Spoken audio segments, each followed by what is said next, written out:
இதோ பொன்னாடை போற்றி கௌரவிக்கின்ற நிகழ்வு இடம்பெற்றுக் கொண்டிருக்கிறது. அடுத்து கல்முனை தேசிய மக்கள் சக்தியினுடைய உயர்குழு உறுப்பினர் எங்கள் அன்புக்குரிய KM ரூமி அவர்கள் பொன்னாடை போற்றி கௌரவிக்கின்ற நிகழ்வு அடுத்து இடம்பெறுகிறது. அதனை தன் தோளில் சுமந்து கொண்டிருக்கின்றார் கௌரவ பாராளுமன்ற உறுப்பினர் இன்றைய நிகழ்வினுடைய கதாநாயகன் ஆதம் பாபா அவர்கள். இதோ பொன்னாடை போற்றி கௌரவிக்கப்படுகின்ற நிகழ்வு இடம்பெற்றுக் கொண்டிருக்கிறது. அடுத்து ஆசிரியர் ஓய்ஸ் அவர்களை அழைக்கின்றோம். சாய்ந்தவர்கள் பிறந்து சமாந்தரில் புகுந்து பாராளுமன்ற உறுப்பினர் பதவியை தன்னகத்தை கொண்டு இந்த கல்முனை மண்ணையும் சாய்ந்தவர்கள் மண்ணையை கட்டி அணைக்க வருகை தந்திருக்கின்ற எங்கள் அன்புக்குரிய ஆசான் பாராளுமன்ற உறுப்பினர் கௌரவ எங்கள் ஆதம் பாபா அவர்களது தோளிலே இன்னும் பொன்னாடைகள் போர்த்தப்பட இருக்கின்றன. இன்னும் ஒரு அன்பர் அவரை வாழ்த்தி வரவேற்று பொன்னாடை போர்த்துகின்ற நிகழ்வு இடம்பெற்றுக் கொண்டிருக்கிறது. அடுத்து MSM சுஜான் வாருங்கள் பொன்னாடை போர்த்தி கௌரவிக்க.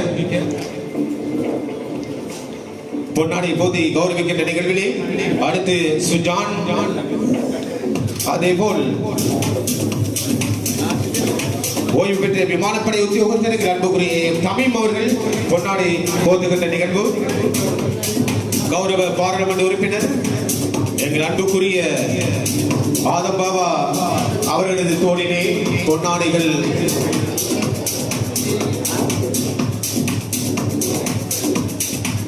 இன்னும் பொன்னாடைகள் இங்கே பல வண்ணங்களாய் தோளில் போர்த்தப்படுகின்றது.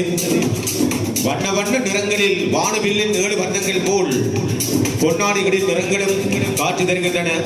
பத்ரியா ஜும்மா பள்ளிவாசல் கல்முனை செயலாளர் SL ரபாப் அவர்களை அழைக்கின்றோம் பொன்னாடை போர்த்தி கௌரவிக்க. MJM ஜசீல் அம்பாரி மாவட்ட ஆழ்கடல் உரிமையாளர்களது செயலாளர், அதுபோல் கல்முனை மீனவ பேரவை அமைப்பாளர் எங்கள் அன்புக்குரிய MJM ஜசீல் அவர்களை பொன்னாடை போர்த்தி கௌரவிக்க அழைக்கின்றோம்.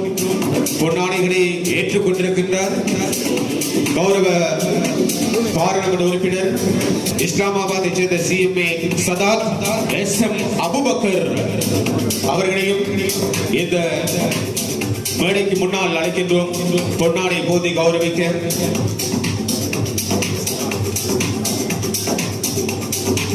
ஆயிரம் மாணவர்களை வாழ்வின் உச்சத்துக்கு கொண்டு சென்ற ஒரு கல்விமான், ஒரு ஆசான் என்று கௌரவ பாராளுமன்ற உறுப்பினராக மட்டுமல்ல, நம் நாட்டினுடைய ஜனாதிபதி அவர்களால் இந்த மாவட்டத்துக்கான அபிவிருத்தி குழு தலைவராக, இந்த நாட்டினுடைய அரசியல் பேரவை உறுப்பினராக நியமித்திருக்கின்ற எங்கள் அன்புக்குரிய கௌரவ ஆதம் பாபா அவர்கள் பொன்னாடை போர்த்தி கௌரவிக்கப்படுகின்ற நிகழ்வு இடம்பெற்றுக் கொண்டிருக்கிறது.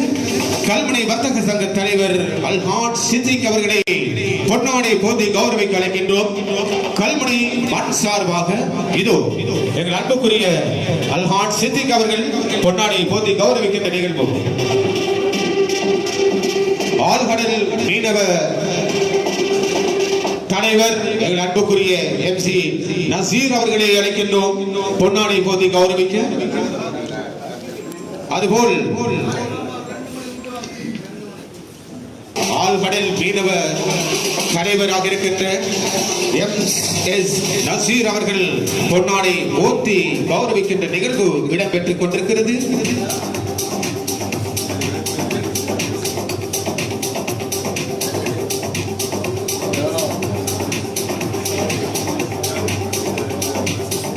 ஆழ்கடல் மீனவ சங்கத்துடைய தலைவர், செயலாளர், உறுப்பினர்கள் பலரும் இப்போது எங்கள் பாராளுமன்ற உறுப்பினர் கௌரவ ஆதம் பாபா அவர்களை வரவேற்று சிட்டி எலக்ட்ரிக்கல் உரிமையாளர் ரசாக் அவர்கள் இதோ பொன்னாடை போர்த்தி கௌரவிக்கின்ற நிகழ்வு இடம்பெறுகிறது. கல்முனை மண்ணும் மக்களும் வாழ்த்தி வரவேற்கின்ற ஒரு நிகழ்வு இந்த இனிமையான இரவு பொழுதிலே மிக சிறப்பாக இடம்பெற்றுக் கொண்டிருக்கிறது. பொன்னாடைகள் இன்னும் எங்கள் அன்புக்குரிய கதாநாயகன் பாராளுமன்ற உறுப்பினர் அவர்களிடம் கொண்டிருக்கிறது.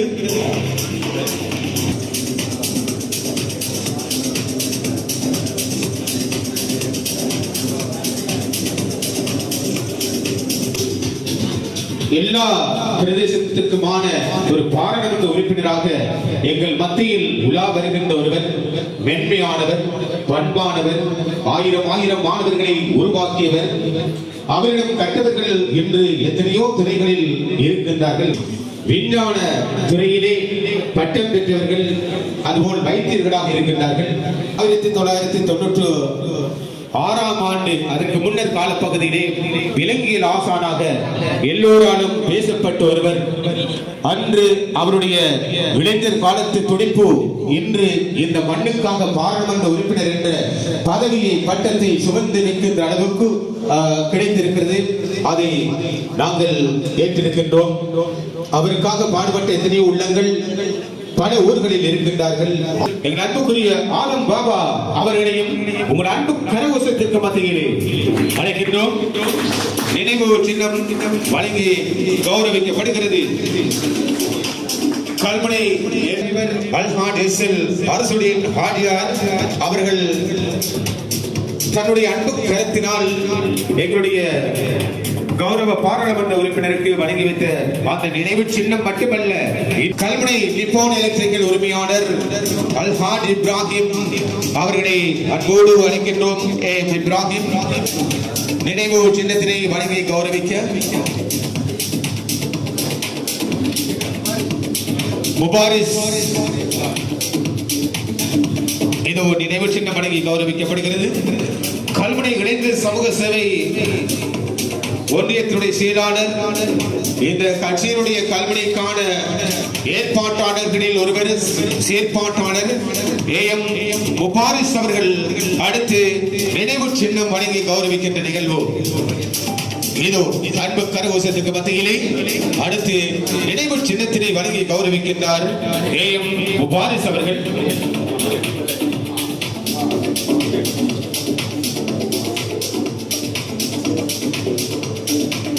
அடுத்து கல்முனையில் பிறந்து கண்டியில் பணியாற்றிக் கொண்டிருக்கின்ற, மக்களோடு என்று பணிந்திருக்கின்ற எமது இன்றைய கதாநாயகனுக்கு வாழ்த்து பாடிய பாசக்கவி அடுத்து ரிஸ்வான் அவர்களை அழைக்கின்றோம். ரிஸ்வான் அவர்களை அழைக்கின்றோம். நினைவு சின்னம் வழங்கி கௌரவிக்க ஷடான் அவர்களை அழைக்கின்றோம். அதேபோல் அன்சாரி முகமதியா பள்ளிவாசல்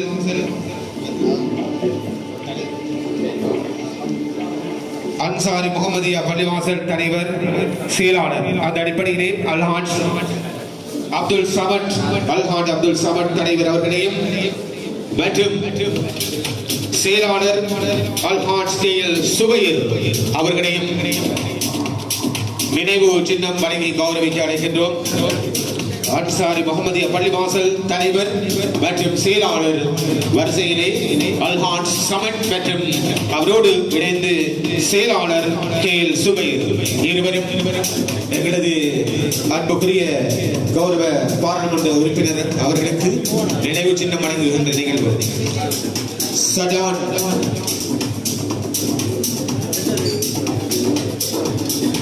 அடுத்து ஒன்றுக்கு இரண்டாய் தோளில் பொன்னாடி கையில் நினைவு சின்னம் வழங்கி கௌரவிக்க அன்போடு அழைக்கின்றோம். பொன்னாடி போத்தி கௌரவிக்கின்ற நிகழ்வோடு நினைவு சின்னத்தினை வழங்கி கௌரவிக்கின்றார் பாசக்கவி பாயிஸ் கரீம். எங்கே உங்கள் அன்பு கரகோஷம் இன்னும் கிடைக்கட்டும். கரகோஷம்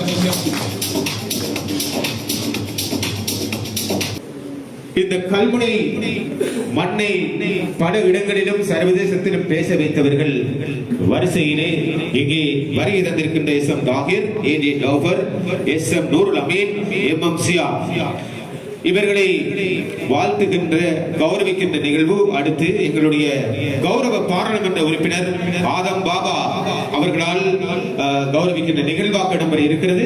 அந்த அடிப்படையில் எங்களுடைய இன்றைய பிரதம அதிதி பாராளுமன்ற உறுப்பினர் ஆதம் பாபா அவர்களை அழைக்கின்றோம். அவரது கரங்களினால் இந்த கல்முனை மண்ணை கௌரவித்து ஜனாசாக்களை மீட்பதிலே பாடுபட்ட உள்ளங்களுக்கு அவர்களது மன திருப்தி அடையும் வகையில் இந்த நினைவு சின்னம் இது வழங்கி கௌரவிக்கப்படுகிறது. கௌரவ பாராளுமன்ற உறுப்பினர் ஆதம் பாபா அவர்கள் அதனை வழங்கிக் கொண்டிருக்கின்ற நிகழ்வு, இந்த செயற்பாட்டாளர்கள் கையளிக்கின்ற நிகழ்வு இதோ இடம்பெற்றுக் கொண்டிருக்கிறது.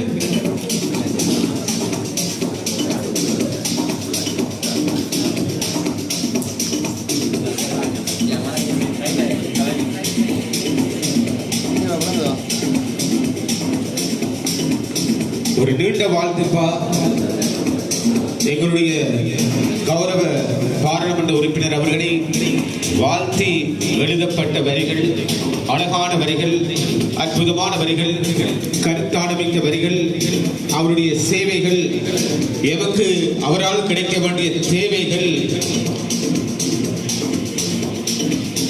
அனைத்தையும் உள்ளடக்கி அரசியல் பேரவை உறுப்பினர் இந்த சாய்ந்தவரது மண் பெற்றெடுத்த எங்கள் முத்து, இந்த கண்முனை மண் வரவேற்றிருக்கின்ற இந்த நிகழ்வுக்கு வருகை தந்திருக்கின்ற எங்கள் அன்புக்குரிய அபுபக்கர் ஆதம் பாபா அவர்களை அன்போடு இந்த மொழி கிடைக்கின்றோம். எங்கே ஒரு அன்பு கரவசத்துக்கு மத்தியில்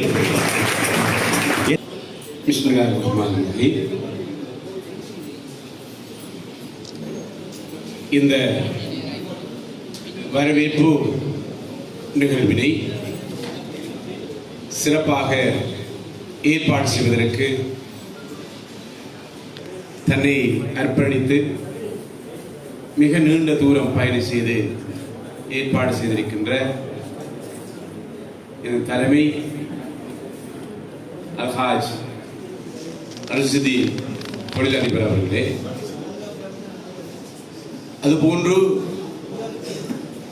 இந்த நிகழ்வுக்கு தலைமை வகித்து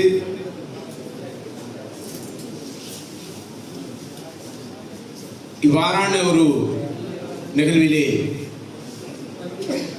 வரவேற்புரை வழங்கிய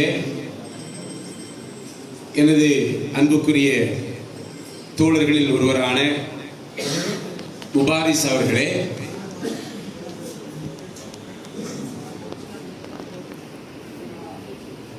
கடற்கரை பள்ளி அதுபோன்று கல்முனை ஜும்மா பெரிய பள்ளி வாசகனுடைய தலைமை அல்ஹாஜ் அசீஸ் அவர்களே, அதுபோன்று இங்கே சமூகம் தந்திருக்கின்ற எங்களுக்கு மார்க்க உபன்யாசம் செய்து எங்களை வழிப்படுத்துகின்ற எங்களது அன்புக்குரிய மௌலவி ஹஸ்ரத் சபானிஸ் அவர்களே,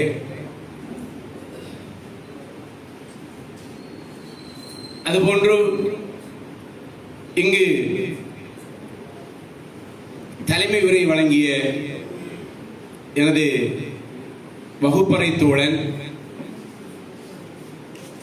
எனது அருமை நண்பர் அதிபர் தோழர் ரசாக் அவர்களே,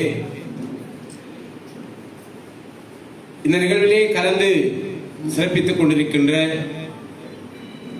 கல்முனை ஜமியத்துல் உலமா சபையினுடைய தலைமை முர்ஷித் அவர்களே, இங்கு வருகை தந்திருக்கின்ற நிந்தவூர் பிரதேசத்தினுடைய தேசிய மக்கள் சக்தியினுடைய ஏற்பாட்டாளர் அமைப்பாளர் தோழர் சம்சுன் அலி அவர்களே, மற்றும் இந்த அழைப்பை ஏற்று இங்கே வந்திருக்கின்ற எனது தமிழ் பேசும் சமூகத்தினுடைய தமிழ் பிரதேசத்தை என்னோடு இணைத்து கடந்த காலங்களிலே தேசிய மக்கள் சக்திக்காக உழைத்த எனது அன்பு தோழர்களில் ஒருவரான தோழர் செந்தில்குமார் அவர்களே, அதுபோன்று எனது வகுப்பறை தோழர், நாங்கள் தூரத்தில் இருந்தாலும் நாங்கள் மனங்களால் ஒன்றுபட்டவர்கள். கல்முனை வர்த்தக சங்கத்தினுடைய தலைமை தோழர் சித்திக் அவர்களே, இங்கு இருக்கின்றவர்களை பார்க்கின்ற போது எல்லோருடைய பெயர்களையும் சொல்ல வேண்டும் போலிருக்கிறது, என்னால் முடியாமல் இருக்கிறது. அதுபோன்றுதான் எங்களுடைய பெரிய நீலாவணை பிரதேசத்தினுடைய அமைப்பாளராக இருக்கின்ற எனது அன்புக்குரிய தோழர் அவர்கள் இங்கே இருக்கிறார்கள், சிரிபாத அவர்கள், அவர்களையும் விழித்தவனாக, அதுபோன்று எனது செயலாளர் ஆசிரியர் இம்தியாஸ் அவர்களை விழித்தவனாக, எனது கொழும்பு இணைப்பாளர் அன்புக்குரிய தோழர் காரியப்பர் அவர்களை விழித்தவனாக, அதுபோன்று மொத்தமாக எங்களுடைய தமிழ் அவர்கள் இருக்கிறார்கள். இப்படி பலர் இங்கே இருக்கிறார்கள். மறந்துவிட்டேன். எனக்கு எப்போதும் சட்ட ரீதியாக ஆலோசனை வழங்கிக் கொண்டிருக்கின்ற எனது அன்புக்குரிய தோழர் சட்டத்தரணி நிசார் அவர்களை விழித்தவனாகவும், அதுபோன்று எனது ஆராய்ச்சி உத்தியோகத்தர் அன்புக்குரிய தோழர் ஆரிஃப் அவர்களை விழித்தவனாக, அங்கே பலர் இருக்கிறார்கள். நான் நீண்ட நேரம் பேச வேண்டும் போல் இருக்கிறது, எல்லாரையும் விழிக்க வேண்டும். ஆகவே அபூபக்கர் அவர்கள் இருக்கிறார்கள், கபீர் அவர்கள் இருக்கிறார்கள், அதுபோன்று எங்களுடைய நிறைய நண்பர்கள் இங்கே இருக்கிறார்கள். அதுபோன்று ஊடகத்துறை சார்ந்தவர்கள் இருக்கிறார்கள். நான் யாரையெல்லாம் விழிக்கவில்லையோ தயவு செய்து என்னை மன்னித்துக் கொள்ளுங்கள். இங்கே பார்க்கின்ற போது தேசிய மக்கள் சக்தியோடு கடந்த காலத்திலே ஒன்றிணைந்த அபூபக்கர் நானே அபூபக்கர் அவர்கள் இருக்கிறார்கள். மன்னிக்க வேண்டும், நான் விடயத்துக்கு வருகின்றேன். உங்கள் அனைவரையும் விழித்தவனா, யாரெல்லாம் நீங்கள் விழிக்க வேண்டும் என்று நினைக்கின்றீர்களோ உங்களை நான் விழித்தவனாக நீங்கள் நினைத்துக் கொள்ளுங்கள். உங்கள் அனைவருக்கும் அன்பின் சலாம். அஸ்ஸலாமு அலைக்கும் வரஹ்மத்துல்லாஹி வபரகாத்துஹு. வணக்கம். இதில் ஒரு உண்மை இருக்கிறது. கடந்த காலங்களிலே இந்த தேசிய மக்கள் சக்தியின் பிரச்சார நடவடிக்கைகளில் நான் யாரையும் தேடி சென்று சந்திக்கவில்லை. தாமாகவே சேர்ந்த கூட்டம். எல்லா புகழும் இறைவனுக்கே. என்னிடத்திலே கேட்பார்கள், நீங்கள் இவர்கள் எல்லாம் எப்படி சந்தித்தீர்கள்? நான் அதற்கு பதில், இறைவன் இவர்களுடைய மனங்களிலே நாட்டுக்காக மனமாற்றத்தை ஏற்படுத்தி இருக்கிறான் என்று அவர்களுக்கு நான் பல தடவைகள் பதில் எடுத்திருக்கிறேன். தேர்தல் காலங்களில் எனது வீட்டுக்கு வந்து கையை கொண்டு கட்டிக்கொண்டு பார்த்துக் கொண்டிருப்பார்கள். நான் யோசிப்பேன், இவர் தெரிந்தவர் தான் இங்கு வந்திருக்கிறார், இன்ஷா அல்லாஹ் இவருடைய மனம் மாறி இருக்கிறது என்று நான் சிந்தித்திருக்கிறேன். இந்த நிகழ்வு என்னுடைய மனதை பூரிப்படைய செய்கிறது. நான் பிறந்த ஊர் சாய்ந்தமருது. நான் திருமணம் செய்த ஊர் சம்மாந்துறை. நான் நேசிக்கின்ற ஊர் இந்த கல்முனை.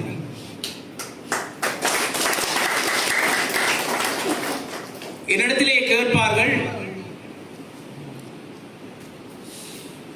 கல்முனை யார் உங்களுக்கு தெரியும் என்று சொல்கின்ற போது இங்கே பலர் பிரஸ்தாவித்தார்கள். என்னுடைய மாணவர், என்னுடைய வகுப்பறை நண்பர், இங்கே எனக்கு பொன்னாடை போத்தியவர்கள், ஞாபக சின்னங்களை வழங்கியவர்கள் எல்லோரும் கல்முனை ஜாயிரா கல்லூரியினுடைய பழைய மாணவர். நான் அந்த பாடசாலையிலே கல்வி கற்கின்ற போது எனது வகுப்பறையில் இருந்தவர்கள், எனது பக்கத்து வகுப்பறையில் இருந்தவர்கள், அதனைத் தொடர்ந்து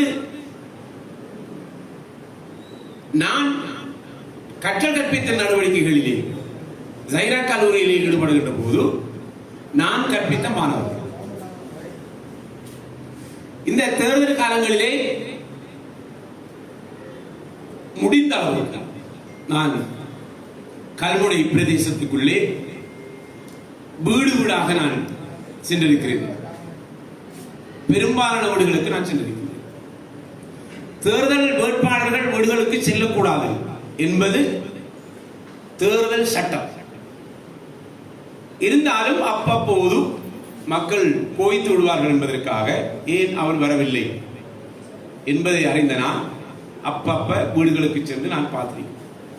அப்போது அந்த வீடுகளில் இருக்கின்ற தாய்மார்கள் சொல்லுவார்கள், சார், உங்களை நாங்கள் அடைந்திருக்கவில்லை தான், ஆனால் எங்களுடைய வீடுகளில் இருக்கின்ற பிள்ளைகள் ஆதம்பாவாசர் என்று தொடர்ந்து சொல்கிறார்கள், எனக்கு வாக்களிக்கும்படி சொல்கிறார்கள். ஆகவே நாங்கள் இம்முறை உங்களுக்கு நாங்கள் வாக்களிக்க இருக்கின்றோம் என்ற அந்த நல்ல செய்தியை எனக்கு சொன்னார். இது நீண்ட வரலாறு, நாளை காலை வரையும் பேச முடியும். இருந்தாலும் நேர முகாமைத்துவம் கருதி சில விடயங்களை மனம் துறந்து பேச வேண்டும் போல் இருக்கிறது.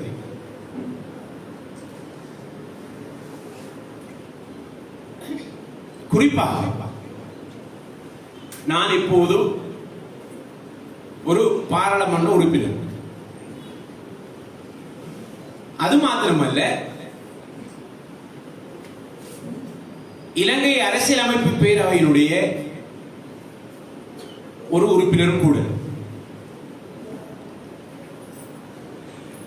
பாராளுமன்ற உறுப்பினர் என்கின்ற போது இலங்கையிலே இருக்கின்ற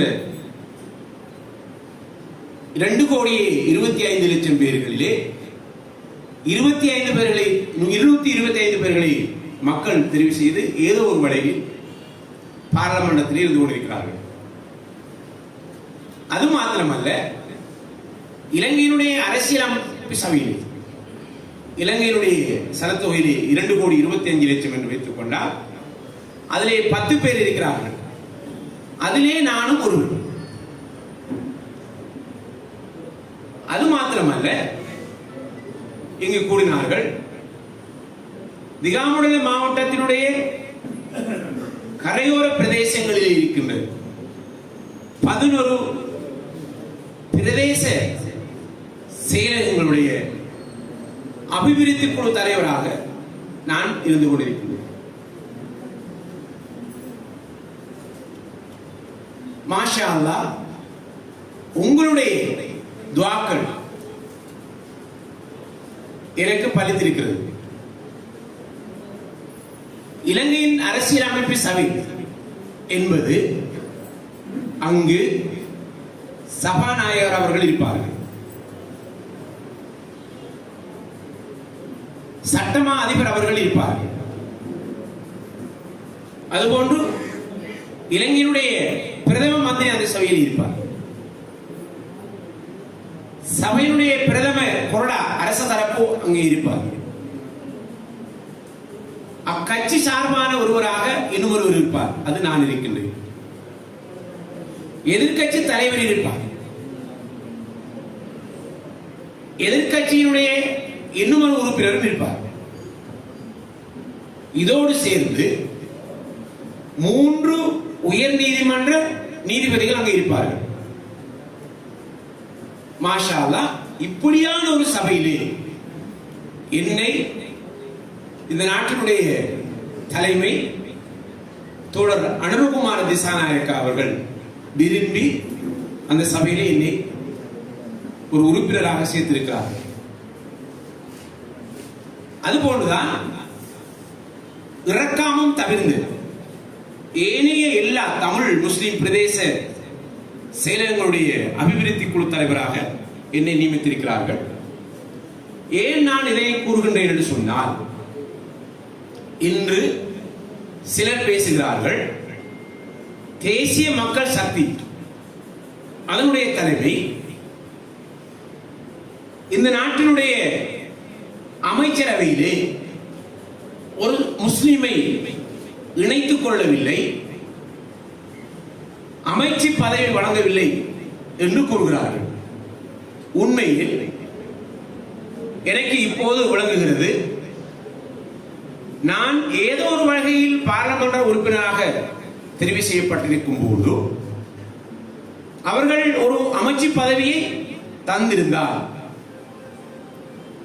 என்னால் இந்த பிரதேச செயலர்களுடைய ஒருங்கிணைப்பு குழு அல்லது இந்த பிரதேசத்தினுடைய அபிவிருத்தியை முன்கொண்டு சொல்வதிலே சரியான திட்டமிடல்கள் இருந்திருக்காது. அல்லது அரசியலமைப்பு சபை கூட்டங்கள் நடைபெறுகின்ற போது நான் அமைச்சராக இருந்திருந்தால் அதிலும் கவனம் செலுத்தி இருக்க முடியாது என்பதற்காகவோ என்னவோ என்னை இவ்வாறு அரசு நியமனம் செய்திருக்கிறது. இருந்தாலும் நான் சென்ற பொதுத் தேர்தலின் போது போட்டியிட்டிருந்தேன். சுமார் 25,000 விருப்பு வாக்குகளை பெற்றுக்கொண்டேன். இதே சந்தர்ப்பத்தில் 11,000 13,000 வாக்குகள் விருப்பு வாக்குகளை பெற்றுக் கொண்டவர்களும் பாராளுமன்ற உறுப்பினர்களாக திகாமடுல மாவட்டத்திலே பாராளுமன்ற உறுப்பினராக மாறியிருக்கிறார். உண்மையில் இந்த நாட்டில் மேற்கொள்ளப்பட்ட அம்பாறை மாவட்டத்தில், குறிப்பாக திகாமடுலை மாவட்டத்தில் தேர்தல் களம் தொடர்பாக பல நிறுவனங்கள் ஆய்வுகள் செய்த போது என்னை அவர்கள் மதிப்பிட்டிருந்தார்கள். திகாமடுலை மாவட்டத்திலே 2வது மனாப்பை பெறக்கூடிய ஒருவராக தோழர் ஆதம்பாவா அவர்கள் இருக்கின்றார்கள் என்பதை நானும் நீங்களும் அறிவீர்கள். அந்த தேர்தலிலே ஆய்வுகளின் பிரகாரம் நான் வெற்றி பெற்றிருந்தால் மக்களால் அம்பாறை மாவட்டத்திலே, நான் திகாமடுலை மாவட்டத்திலே தெரிவு செய்யப்பட்டிருந்தால் நிச்சயமாக எனக்கு வழங்கப்பட இருந்த ஒரு அமைச்சரவை அந்தஸ்துள்ள அமைச்சு வழங்கப்பட்டிருக்கு.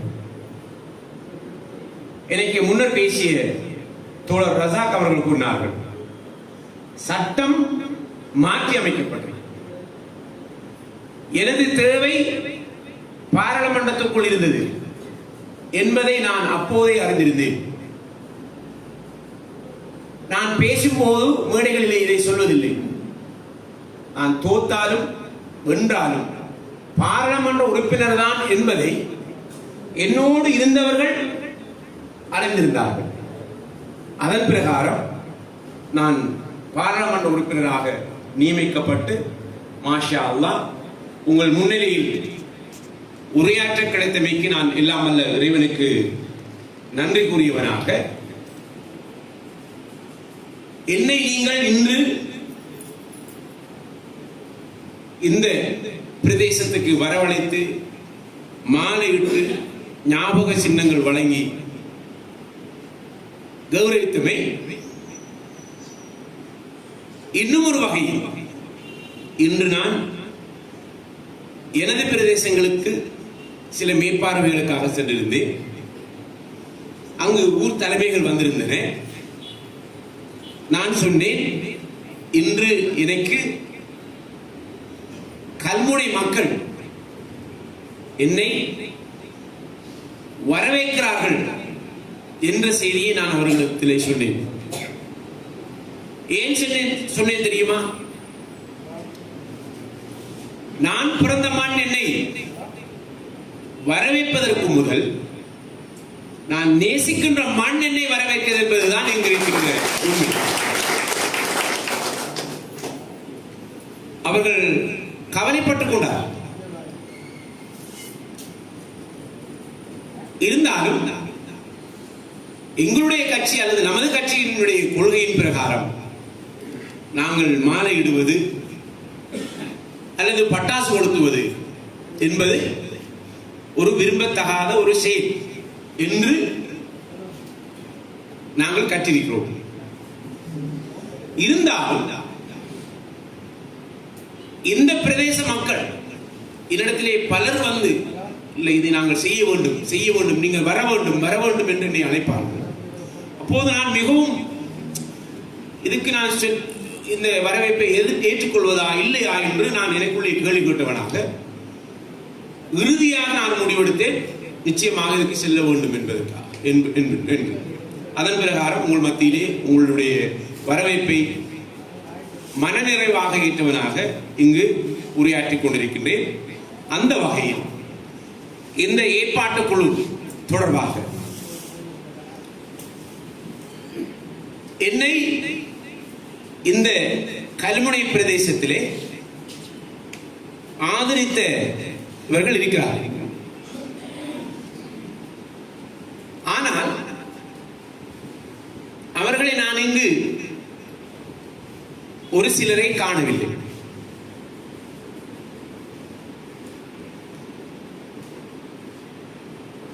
என்னோடு வந்து இந்த தேசிய மக்கள் சக்தியை அவர்கள் தேசிய மக்கள் சக்தியில் இல்லாவிட்டாலும் தேசிய மக்கள் சக்தியினுடைய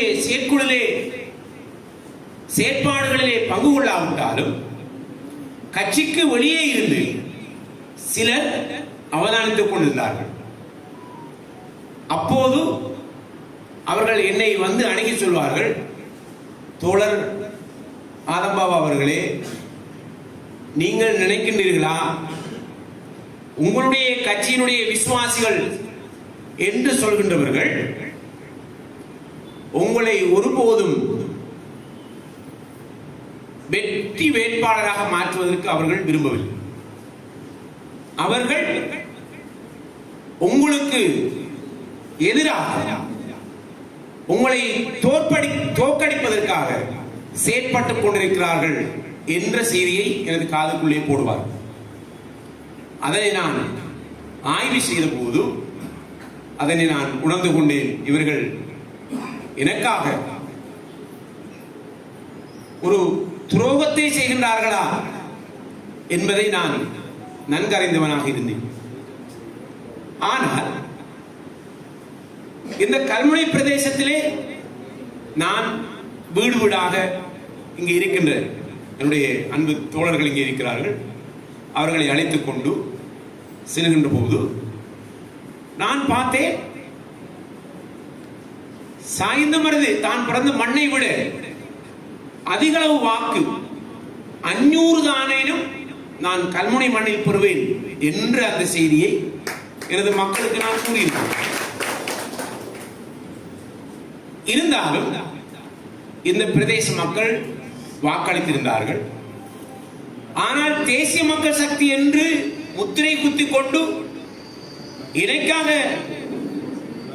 எனது கட்சிக்காக அரசியல் செயற்பாட்டிலே ஈடுபட்டவர்களும் என்னோடு சேர்ந்திருந்தால் கட்சியினுடைய அந்த நுட்பத்தின் பிரகாரம் 3 பாராளுமன்ற உறுப்பினர்களை நாங்கள் பெற்றிருக்கலாம். ஆனால் சம்மாந்துறை தொகுதியிலே போட்டியிட்ட ஒரு வேட்பாளர் ஊருக்கு ஒரு பாராளுமன்ற உறுப்பினர் என்ற அந்த தொனியிலே அவர் அங்கு செயற்பட்டதினால் மக்கள் மாற்றமடைந்தார்கள். 14,000க்கும் அதிகமான மனாப்பைகள் தனியே 10 இலக்கத்துக்கு ஒட்டப்பட்டிருந்தது. கல்முனை தொகுதியும் சம்மாந்துறை தொகுதியும் ஒரே இலக்கில் இருந்தது. எங்களது கட்சி சம்மாந்துறையையும் கல்முனை தொகுதியையும் ஒன்றிணைப்பதன் மூலமாக 2 பாராளுமன்ற உறுப்பினர்களை பெற்றுக் கொள்ளலாம். முஸ்லிம்கள் பாராளுமன்ற உறுப்பினர்களை நிச்சயமாக பெற வேண்டும்.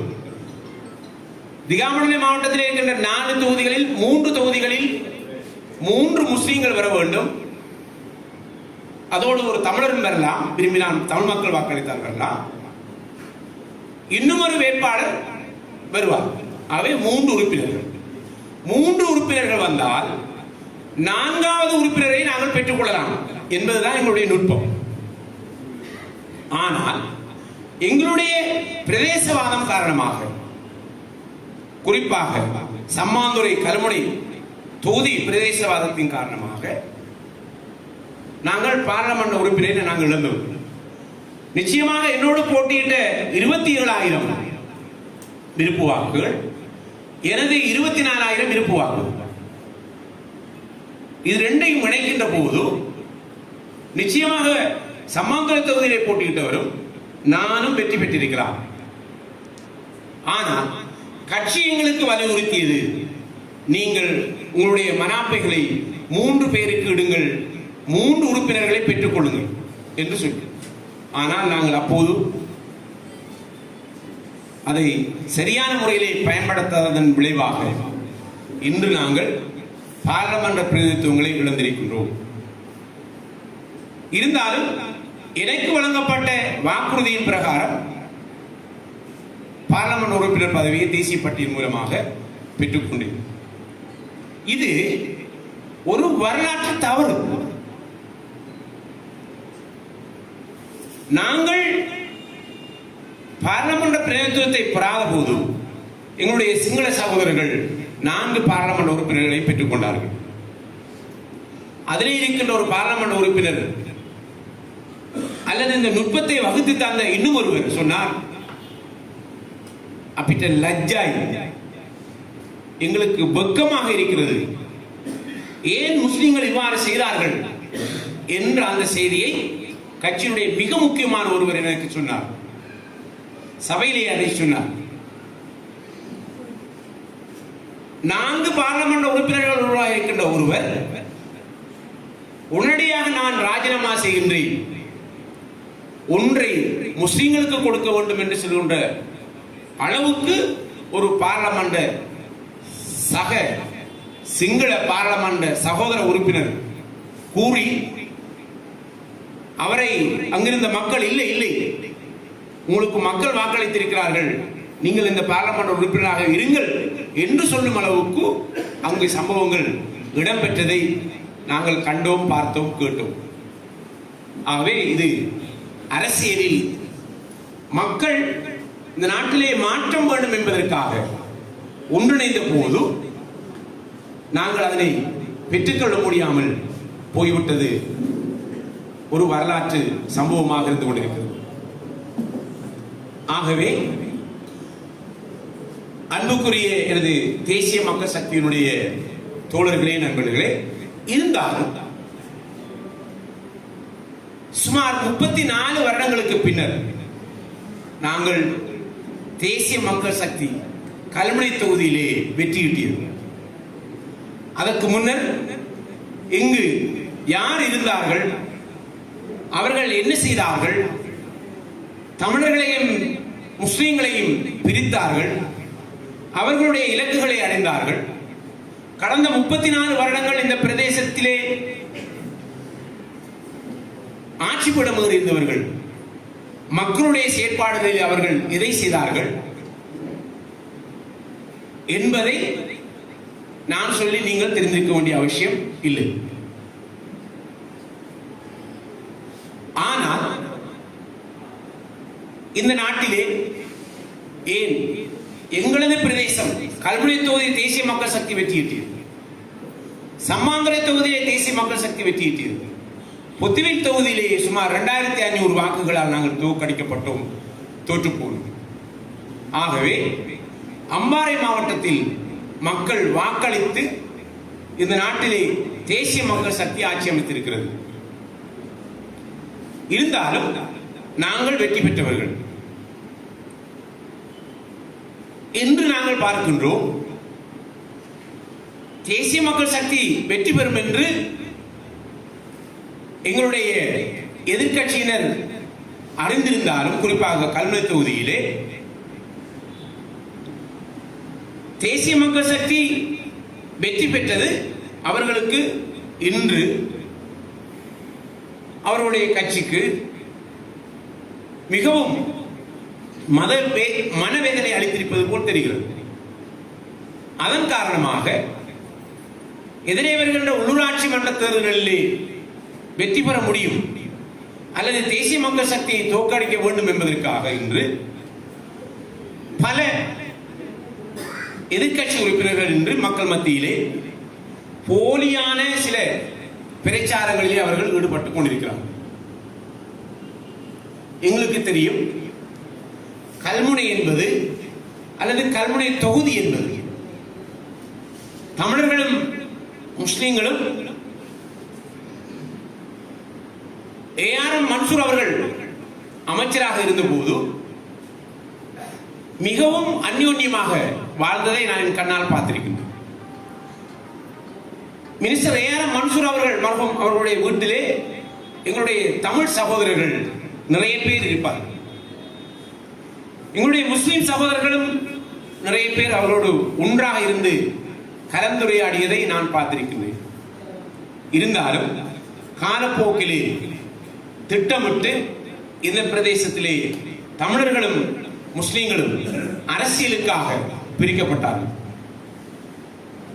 தமிழ் அரசியல்வாதிகள் தன்னுடைய இலக்கை அடைவதற்காக தமிழ் மக்களை பயன்படுத்தினார்கள். முஸ்லிம் அரசியல்வாதிகள் அவர்களுடைய இலக்கை அடைவதற்காக அவர்கள் முஸ்லிம்களை பயன்படுத்தினார்கள். ஆகவே இந்த இரண்டு சமூகங்களும் இவ்வாறான இனவாத அரசியலினால் கடந்த 34 வருடங்களாக சின்ன பின்னமாக்கப்பட்டு இன்று உடைந்தது ஒட்ட முடியாது என்ற நிலையிலே இப்போது இருக்கிறது. தேசிய மக்கள் சக்தியினுடைய கொள்கையின் பிரகாரம் தமிழர்கள், சிங்களவர்கள், முஸ்லிம்கள், இந்த நாட்டில் இருக்கின்ற அனைத்து சமூகத்தவர்களும் ஒன்றாக வாழ வேண்டும் என்று சிந்திக்கின்ற ஒரு காலம் இது. இருந்தாலும் அண்மை காலமாக முக நூல்களை நாங்கள் பார்க்கின்ற போது தேசிய மக்கள் சக்திக்கு எதிர்ப்புகளை தெரிவிக்கின்றவர்கள் குறிப்பாக கல்முனை தொகுதியில் தான் கூடுதலாக இருக்கிறார்கள் என்று பேசப்படுகிறது.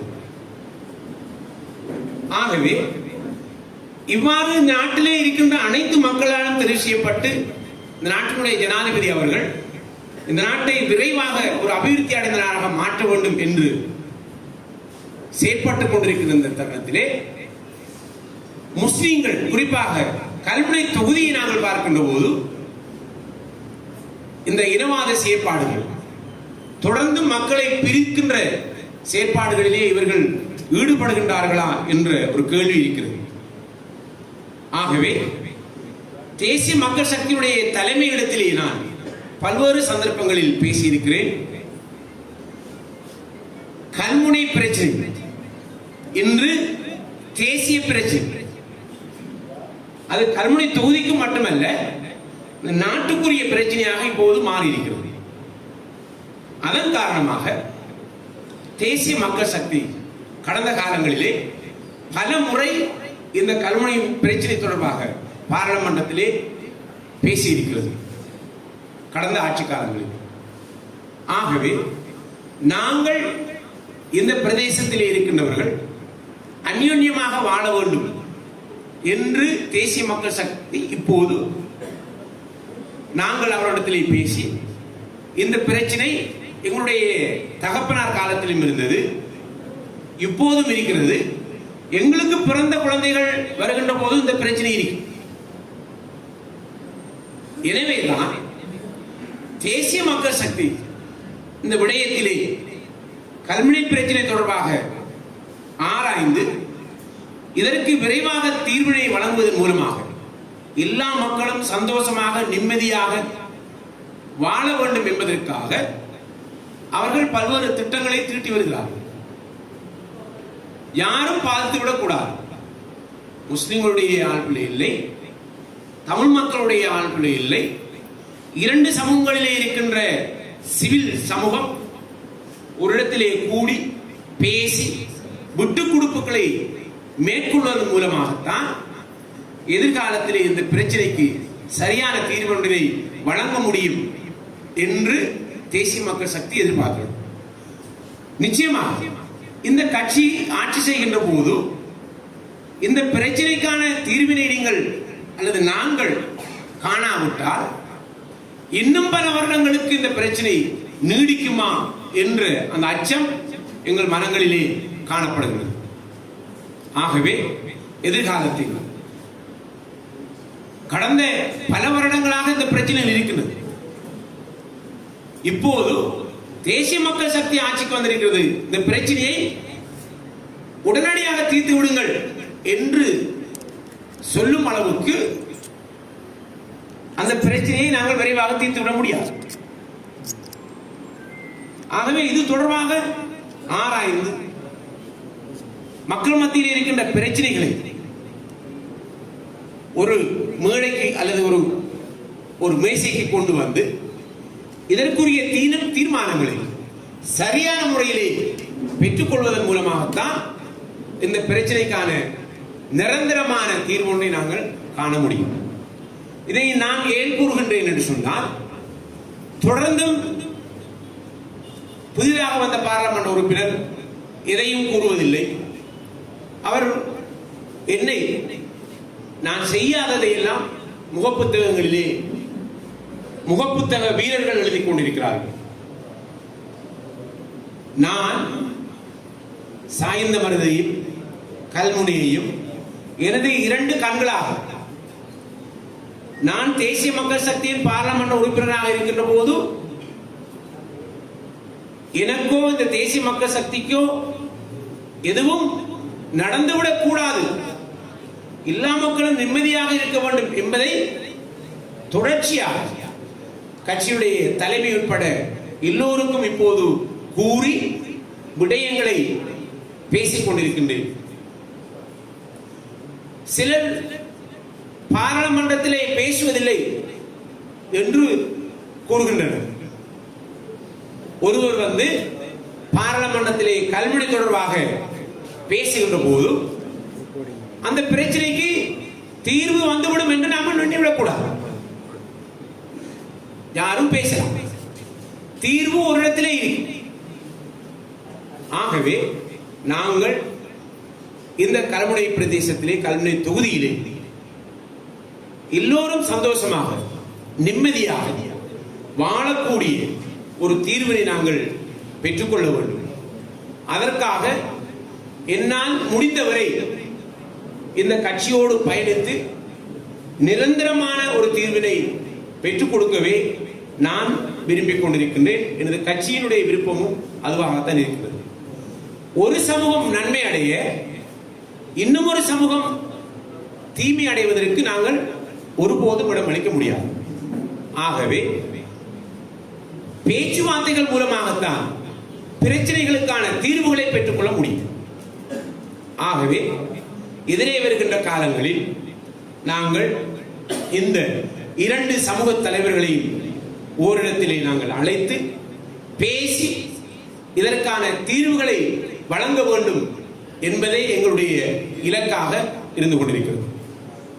ஆகவே இவர்களுடைய பிரச்சனையை கேட்பது யார் என்று பார்க்கின்ற போது அவர்களிடத்திலே சென்று உங்களுடைய பிரச்சனை என்ன என்று இதுவரை யாரும் கேட்கவில்லை.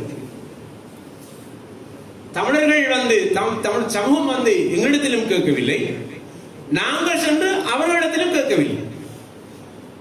இதன் காரணமாக இந்த இரண்டு பிளவுகளுக்கும் இடையே இந்த பிளவின் மத்தியிலே இன்னும் ஒரு அரசியல் லாபம் பெறுகின்ற ஒரு கூட்டம் ஆங்காங்கே துடிதுடித்துக் கொண்டு இந்த பிரச்சனையை பூதாரமாக மாற்றி தேசிய மக்கள் சக்திக்கு இழுக்க ஏற்படுத்த மக்கள் மத்தியிலே பிழையான தகவல்களை வழங்கி இந்த கட்சியை இந்த பிரதேசத்தில் இருந்து ஒழித்து கட்டி மீண்டும் இந்த பிரதேசத்திலே அது தமிழ் சமூகமாக இருக்கலாம், தமிழ் அரசியல்வாதிகளாக இருக்கலாம், முஸ்லிம் சமூகமாக இருக்கலாம், முஸ்லிம் அரசியல்வாதிகளாக இருக்கலாம், இதுதான் இவருடைய இலக்கு. ஆகவே இதற்கு நாங்கள் ஒருபோதும் அனுமதி வழங்கக்கூடாது. நாங்கள் ஆட்சியிலே இருக்கின்றோம். எங்களுடைய இலக்கு ஊழல், மோசடி, வீண் பிரயோகம், பிரதேசவாதம், இனவாதம், மதவாதம் இவற்றை கலந்து ஒரு நீதமான இலங்கை நாட்டை உருவாக்க வேண்டும் என்பதுதான் எங்களுடைய இலக்கு. அதற்காக எங்களுடைய கலை கலாச்சாரத்தை நாங்கள் ஒருபோதும் விட்டுக் கொடுக்க வேண்டிய அவசியம் இல்லை. எங்களுடைய பள்ளிவாசல்கள், எங்களுடைய கோயில்கள், எங்களுடைய மார்க்க மத நடவடிக்கைகளை செவ்வனே நாங்கள் நிறைவேற்ற வேண்டும். நாங்கள் இலங்கையில் பிறந்தவர்கள், இலங்கையில் மரணிக்க வேண்டும். எங்களுடைய சமூகம் இந்த நாட்டிலே வாழ வேண்டும், நிம்மதியாக வாழ வேண்டும் என்று நாங்கள் பார்க்கின்றோம். தேசிய மக்கள் சக்தி ஆட்சி அமைத்ததன் பிற்பாடு இந்த நாட்டிலே தமிழர்கள், முஸ்லிம்கள், சிங்களவர்கள் எல்லோரும் ஒன்றாக வாழ முடியும் என்ற அந்த எண்ணக்கரு இப்போது மக்கள் மத்தியிலே படிப்படியாக அதிகரித்திருப்பதை நாங்கள் பார்க்கின்றோம்.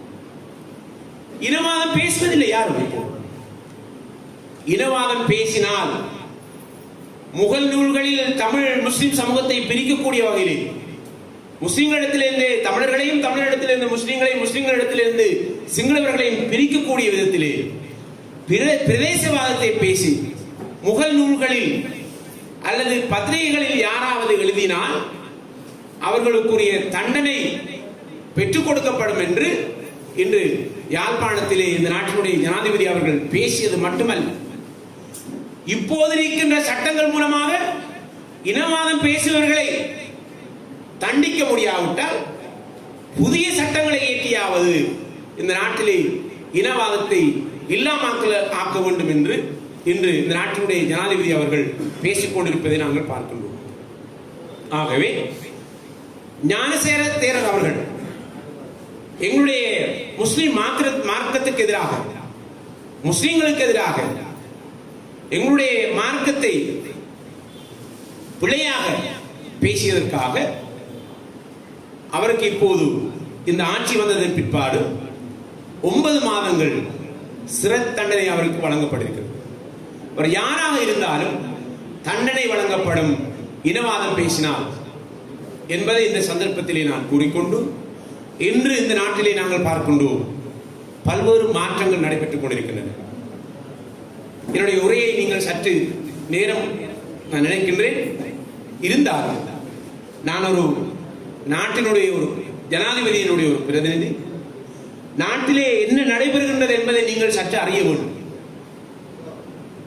ஆகவே மிக விரைவாக இந்த நாட்டில் இருந்து இனவாதம், மதவாதம், மொழிவாதம், பிரதேசவாதம் இல்லாமல் ஆக்கக்கூடிய சந்தர்ப்பங்கள் இப்போது அரசு அதற்குரிய திட்டங்களை மேற்கொண்டு வருகிறது. ஒன்று. இரண்டாவது, இன்று இந்த நாட்டிலே இருக்கின்ற போஸ்பேட் பாறைகள் பசலைகளாக மாற்றப்படுகிறது. அமைச்சர்களுக்கு, பாராளுமன்ற உறுப்பினர்களுக்கு போலீசார் பாதுகாப்பு வழங்குவதில்லை. அவர்களுக்கு முன்னுக்கும் பின்னுக்குமாக படை வீரர்கள் செல்வதும் இல்லை. குறைந்தது இந்த நாட்டுடைய பிரதம மந்திரிக்கு கூட அதிகரித்த பாதுகாப்பு வழங்க முடியாது. குறைந்த அளவு பாதுகாப்பு மத்தியில் தான் அவருடைய பயணம் இருந்து கொண்டிருக்கிறது. இன்று வீதி தடைகள் நீக்கப்பட்டிருக்கின்றன. கொழும்பிலும் வீதி தடைகள் நீக்கப்பட்டிருக்கின்றன. மக்கள் நிம்மதியாக பயணம் செய்கிறார்கள். அஸ்வஸ்ம கொடுப்பனவு ஆளணி எண்ணிக்கை அதிகரிக்கப்பட்டிருக்கிறது. அஸ்வஸ்ம பெறுகின்ற குடும்பங்களுக்கு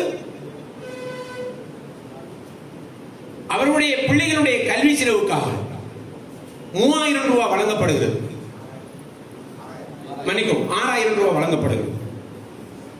அது மட்டுமல்ல, 300 பிள்ளைகள் குறைவாக கற்கின்ற பாடசாலைகளுக்கு அவர்களுக்கு அஸ்வஸ்மே இல்லாவிட்டாலும் கூட 6000 ரூபாய் வழங்கப்படுகிறது.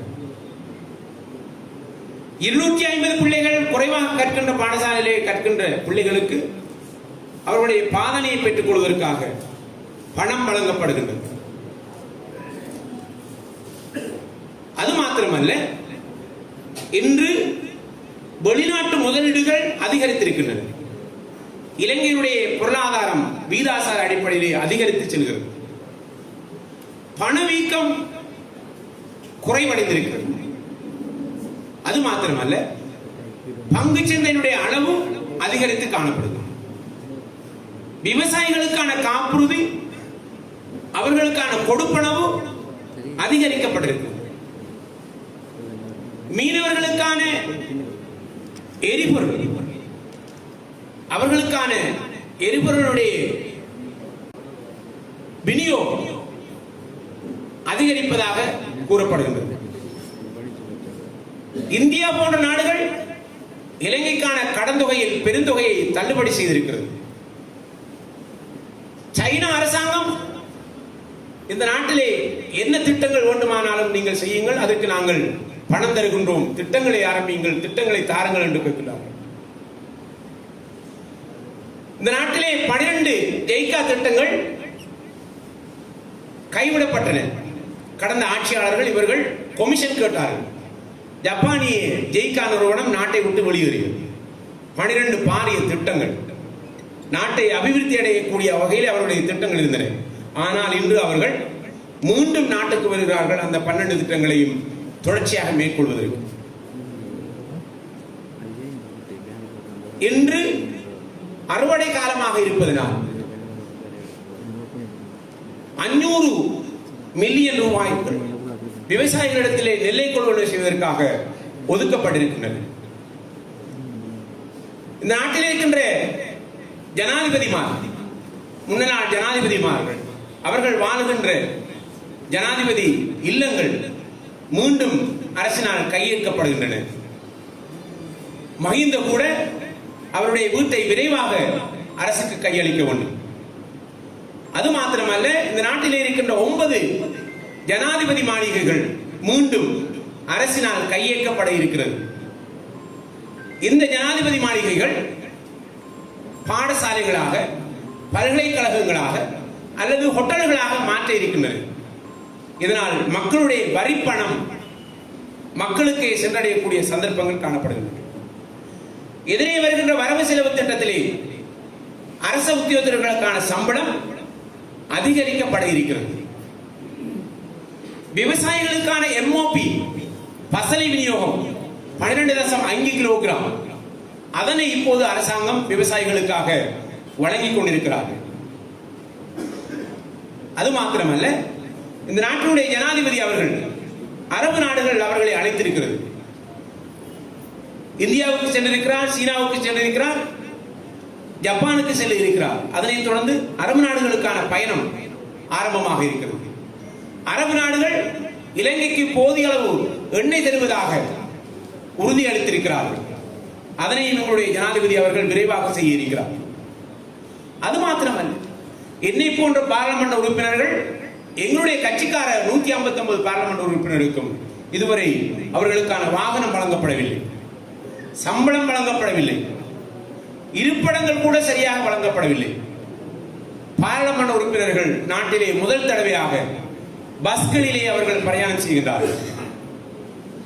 இந்த நாட்டுடைய உச்சபீட ஜனாதிபதி அவர்கள் புகையிரத்திலே மன்னிக்கவும், ஒரு பிரதான அமைச்சர் அவர்கள் புகையிரத்திலே பயணம் செய்வதை நீங்கள் அண்மையிலே பார்த்திருக்கின்றீர்கள். இதன் மூலமாக மக்களுக்கு பெருந்தொகை பணம் மிச்சமாக அவருடைய வாழ்வாதாரத்துக்காக வழங்கப்படுகின்றது. அது மாத்திரமல்ல, இந்த நாட்டிலே போதைப் பொருளுடைய பாவனை குறைவடைந்திருக்கிறது. கடந்த ஆட்சி காலத்திலே இருந்த பாராளுமன்ற உறுப்பினர்கள் போதைப் பொருள் வியாபாரத்தை செய்தார்கள், பெருமளவு போதைப் பொருளை நாட்டுக்குள்ளே கொண்டு வந்தார்கள். ஆனால் அப்படியான பாராளுமன்ற உறுப்பினர்கள் இப்போது பாராளுமன்றத்தில் இருந்து தூக்கி வீசப்பட்டிருக்கிறார்கள். இதனால் போதைப் பொருளுடைய இறக்குமதி நாட்டிலே குறைந்திருக்கிறது. அது மாத்திரமல்ல, நாங்கள் தொலைக்காட்சிகளிலே பார்க்கின்ற போது ஆங்காங்கே வடக்கு, தெற்கு, கிழக்கு போன்ற பிரதேசங்களிலே, மேற்கு போன்ற பிரதேசங்களிலே துப்பாக்கி சூட்டு சம்பவங்கள் இப்போது குறைவடைந்திருப்பதை நாங்கள் பார்க்கின்றோம். அது மாத்திரமல்ல, எங்களுடைய ஓய்வூதியக்காரர்களுக்கு 3000 ரூபாய் கொடுப்பனவு வழங்கப்படுகிறது. இவ்வாறு நீண்ட மாற்றங்கள் நாட்டிலே நடைபெற்றுக் கொண்டிருக்கின்றன. ஆனால் நாங்கள் இன்று இந்த மாற்றங்கள் நடைபெறுவதை தொடர்ந்து அதிமேலகு ஜனாதிபதி அவர்கள் 3 நிகழ்ச்சி திட்டங்களை இந்த நாட்டில் ஏற்பாடு செய்திருக்கிறார். ஒன்று, டிஜிட்டலைஸ் எக்கானமி. அதுபோன்றுதான் டிஜிட்டலைசேஷன் ஆஃப் ஸ்ரீலங்கா. மூன்றாவது சொல்லப்படுகின்ற விடயம் கிளீன் ஸ்ரீலங்கா. ஆகவே இந்த கிளீன் ஸ்ரீலங்கா நிகழ்ச்சி திட்டத்தின் மூலமாக நாட்டை ஒரு அபிவிருத்தி பாதைக்கு இட்டுச் செல்ல முடியும் என்று அரசும் அரசாங்கமும் ஜனாதிபதி அவர்களும் எதிர்பார்க்கிறார். குறிப்பாக கிளீன் ஸ்ரீலங்கா கிளீன் ஸ்ரீலங்கா என்று பேசிக் கொண்டிருக்கிறோம். கிளீன் ஸ்ரீலங்கா என்று சொன்னால் முதலில் எங்களுடைய மனத்தை சுத்தம் செய்வதுதான் கிளீன் ஸ்ரீலங்கா. எங்களுடைய மனமாற்றம் சிங்கப்பூரில் இருக்கின்ற மக்கள் போன்று மாற வேண்டும், ஜப்பானில் இருக்கின்றது போன்று மாற வேண்டும், மலேசியாவில் இருப்பது போன்று மாற வேண்டும், இலங்கையிலும் மாற வேண்டும். இதன் மூலமாகத்தான் நாங்கள் தமிழன், சிங்களவன், முஸ்லிம் என்று வேறுபாடில்லாமல் எங்களுடைய மனங்களை வளர்த்துக் கொள்வதன் மூலமாக, நல்லிணக்கத்தை ஏற்படுத்துவதன் மூலமாக, நாட்டிலே பிரிவினை இல்லாத நாட்டை ஆட்சியை கட்டியெழுப்பதன் மூலமாகத்தான் நாட்டை ஒரு அபிவிருத்தி அடைந்த நாடாக மாற்ற முடியும் என்பதுதான் அதனுடைய எண்ணக்கர். சிலர் யோசிக்கின்றார்கள், கிளீன் ஸ்ரீலங்கா என்று சொன்னால் வீதியை சுத்தம் செய்வது, வைத்தியசாலையை சுத்தம் செய்வது, கடற்கரை ஓரங்களை சுத்தம் செய்வது என்று நினைக்கிறார்கள். அதுவும் இருக்கிறது. ஆகவே எல்லாம் கிளீன் ஸ்ரீலங்கா. ஒவ்வொருத்தரும் மாற வேண்டும், ஒவ்வொருடைய சுற்றுச்சூழலும் மாற வேண்டும், சமூகவியல் மாற வேண்டும், புரிதல் மாற வேண்டும், சோசியலி, என்வாயரன்மெண்டலி, எத்திக்கலி. 3 பிழை கருத்துக்களை, எண்ண கருத்துக்களை அடிப்படையாக கொண்டு கிளீன் ஸ்ரீலங்கா நிகழ்ச்சி திட்டம் இந்த நாட்டிலே அறிமுகப்படுத்தப்பட இருக்கிறது. ஆகவே இவ்வாறான நல்ல மக்களிடத்திலே வந்து எதை அனுர திசாநாயக்க அவர்கள் பேசினாரோ அதை இப்போது நடைமுறைப்படுத்திக் கொண்டு வருகின்றார்கள். விரைவாக 130 நாட்களில் இந்த நாட்டை முற்றுமுழுதாக மாற்றிவிட முடியாது. பொருளாதாரத்திலே வங்குரோத் அடைந்த நாட்டைத்தான் எங்களுக்கு அவர்கள் தந்தார்கள். இவர்கள் இன்று எதிர்கட்சியிலே இருந்து கொண்டு இந்த நாட்டை விரைவாக வீழ்ச்சியிலே இருந்து மீட்டெடுத்து தாருங்கள் என்று பேசுகிறார்கள். அது மெஜிக்காகத்தான் இருக்கும்.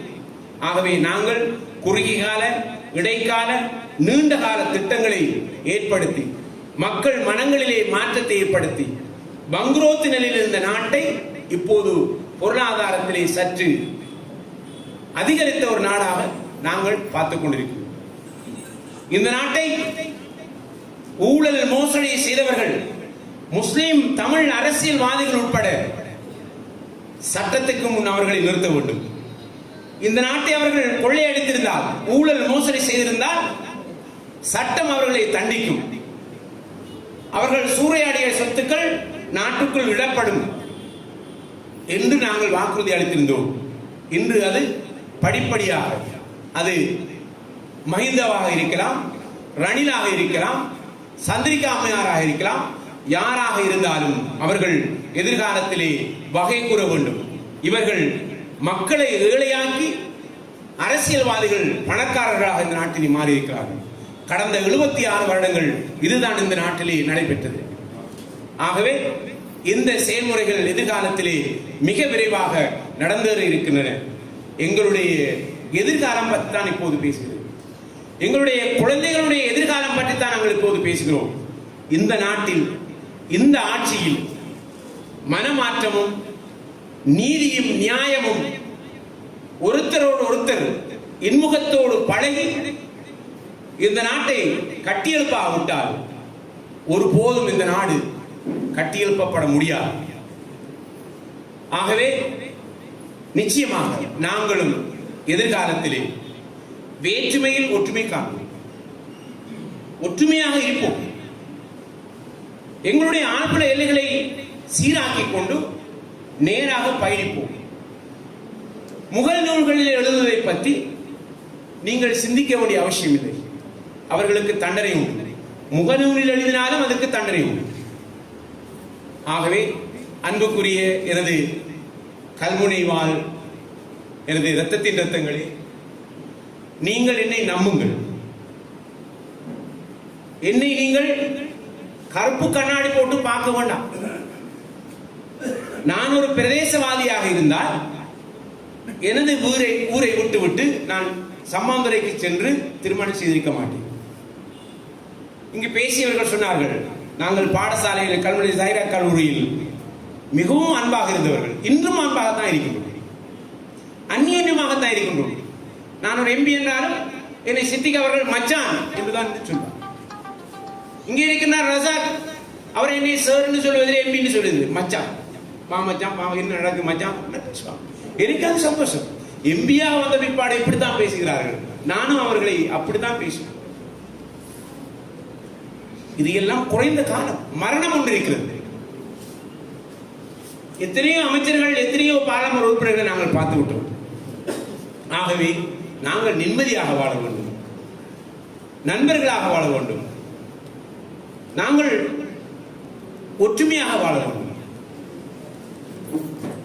பிரிவினை என்பது எங்களுடைய அடுத்த சமூகத்துக்கு அது சென்றுவிடக்கூடாது.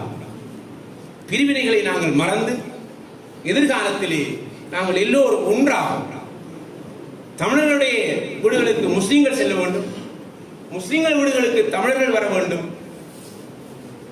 ஒரு நீதி நியாயமான ஆட்சி இந்த நாட்டிலே மிளிரும். அதனைத் தொடர்ந்து எங்களது கல்முனை தொகுதியிலும் நிகழ வேண்டும். எங்களுடைய கல்வி தொகுதியில் 12 ஊர்கள் இருக்கின்றன. இன்ஷா அல்லாஹ் எதிரே வருகின்ற காலங்களில் நாங்கள் எங்களுடைய அபிவிருத்தி எல்லா இடங்களுக்கும் செல்லும். அதற்காக நாங்கள் பாடுபட இருக்கிறோம். ஒரு சந்தர்ப்பம் கிடைத்திருக்கிறது ஆளுங்கட்சியில். அதுபோன்ற எதிரே வருகின்ற காலங்களில் உள்ளாட்சி சபை தேர்தல்கள் நடைபெற இருக்கின்றன. ஆகவே அந்த தேர்தல்களில் நீங்கள் தேசிய மக்கள் சக்தியை ஆதரிக்க வேண்டும்.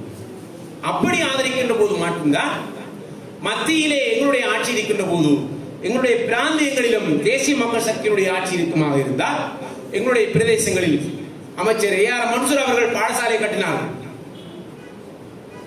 அவர்கள் ஆட்சியிலே இருந்தார்கள். அப்படியான ஒரு சந்தர்ப்பம் இப்போது எங்களுக்கு வந்திருக்கிறது. முடிந்த அளவுக்கு என்னை போன்ற பலர் இங்கே இருக்கின்றீர்கள். உங்களையும் என்னோடு அழைத்துக் கொண்டு எதிர்காலத்திலே நாங்கள் எங்களது பிரதேசத்தினுடைய கலை, கலாச்சார, பொருளாதார அபிவிருத்திகளை கொண்டு வருவதற்கு என்னால் முடிந்தவரை நான் உங்களுக்கும் இந்த பிரதேச மக்களுக்கும் நான் என்னாலான சகல உதவிகளையும் என்னால் செய்ய முடியும் என்று இந்த சந்தர்ப்பத்திலே கேட்டவனாக மீண்டும் ஒரு முறை என்னை அழைத்து எனக்கு மாலை அணிவித்து இப்படியான ஞாபக சின்னங்களை வழங்கியமைக்காக இந்த ஏற்பாட்டு குழுவுக்கும் இங்கே வந்திருக்கின்ற அனைத்து தேசிய மக்கள் சக்தியினுடைய ஆதரவாளர்களுக்கும் நன்றி கூறி விடைபெற்றுக் கொள்கின்றேன்.